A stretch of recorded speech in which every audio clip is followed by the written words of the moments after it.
Today we're going to talk about different ways to measure angles. So far, at least you're familiar with one way to measure angles, and that is degrees. But really, mathematicians and physicists don't really like these units.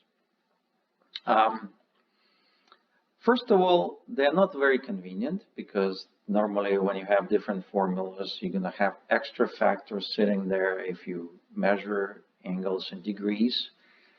And the other thing is really, it's not really, it doesn't really make too much sense what degrees tells us. What I mean by this is when I just make a full turn, okay, I'm supposed to turn 360 degrees. And really, why 360? Okay, it kind of sounds almost an arbitrary number. So, just to find where it all started, you need to go to ancient Babylonia. And at that time, 360 degrees probably made sense. But now, with development of math and physics, that's not the most convenient way to measure the angles. So today we're going to talk about the units that used in math and physics most of the time. And those units are radians. All right? You could ask another question. Why do we need these units? We already have degrees. We're perfectly happy with degrees. As I said, mathematicians and physicists are more happy with radians, but really, well, is it worth going through all this trouble defining new units? Well, if you really look at your life, you find that many things in your life are defined by several sets of units. For example, when we talk about distance, we can measure things in kilometers and miles, meters and yards, centimeters and inches, and many, many other units. When I talk about time, we measure in seconds, in minutes, in hours, in days, weeks, months, years. When we measure mass, we measure in pounds or measure in kilograms. So we kind of get used to all these things and we just convert one unit to another one. Same goes for, you can consider degrees and radians are kind of same type of units. And we shouldn't be surprised that there are several sets of units to describe angles like pretty much everything else. So, all right, let's talk about radians, what they are, and how they're related to degrees. All right, so I have an angle. You can see angle theta. And now I want to see, what is the measure of this angle in radians? Well, first what I'm going to do, I'm going to define a unit circle. What a surprise. We've done it a million times before. And what I'm going to say now is that the measure of an angle will be the length of the arc that my angle carves out from the circle. That's really, what I want to point here. This thing, okay? This red thing, that's what it is. So whatever is the length of this arc, that is the measure of an angle in radians, period. Okay, that's how we define it. So, but how is it related to degrees? Well, first of all, let's think about what are degrees. How do we calculate degrees? Well, what we do, we can say, well, let's take an angle. Let's see what part of the circle this angle carves out, and then multiply by 360. And that's how we calculate degrees. So for example, if I go around, make full circle, in this case, part of the circle I'm carving out is basically 1. I carve out whole circle. I multiply by 360, I got 360 degrees. Now, if I just take a half a circle, I go like this.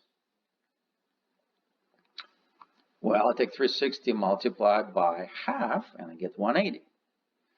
If I take a quarter of a circle, I'm going to go from here to here. In this case, we take 360, multiply by a quarter, we get 90 degrees, and so on. So in the same way, we can operate with radians. Okay? We take the part of the circle, calculate or find the part of the circle that we carve out with our angle, and then multiply by the measure of a whole circle. Okay? In radians, whole circle is circumference of the circle of a unit radius.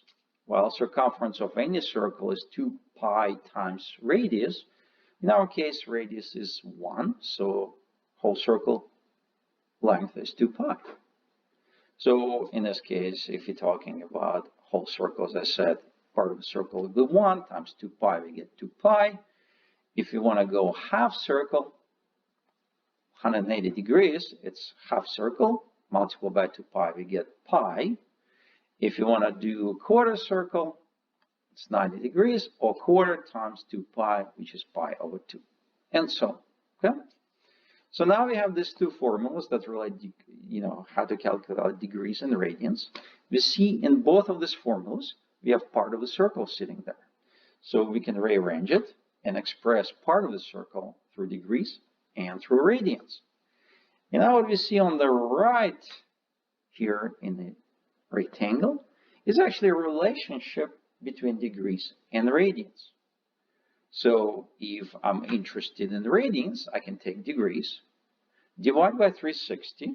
In this case, I get a part of the circle my angle carves out, and I multiply by 2 pi.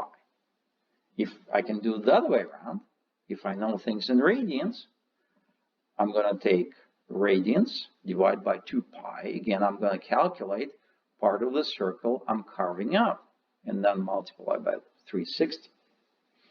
So let's consider a few examples, few most common examples with degrees and radians. Okay?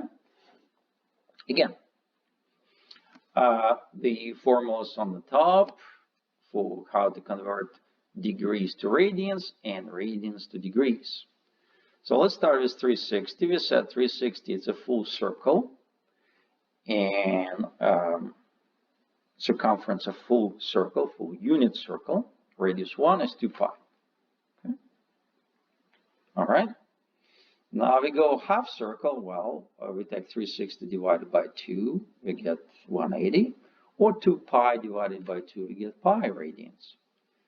If you have 90 degrees, well, it's half of 180, or quarter of 360. Same way, we can apply this factor to radians to get pi over 2.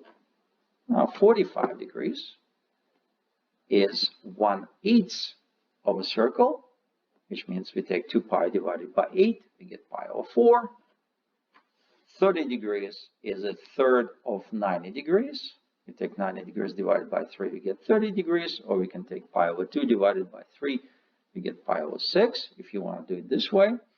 Or you can say 30 degrees is 1/12 of a whole circle. And it means we take 2 pi radians divided by 12, we get pi over 6. And 60 degrees is,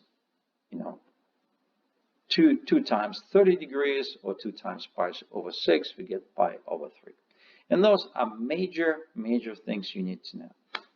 All right? So we're done now. See you in the next video.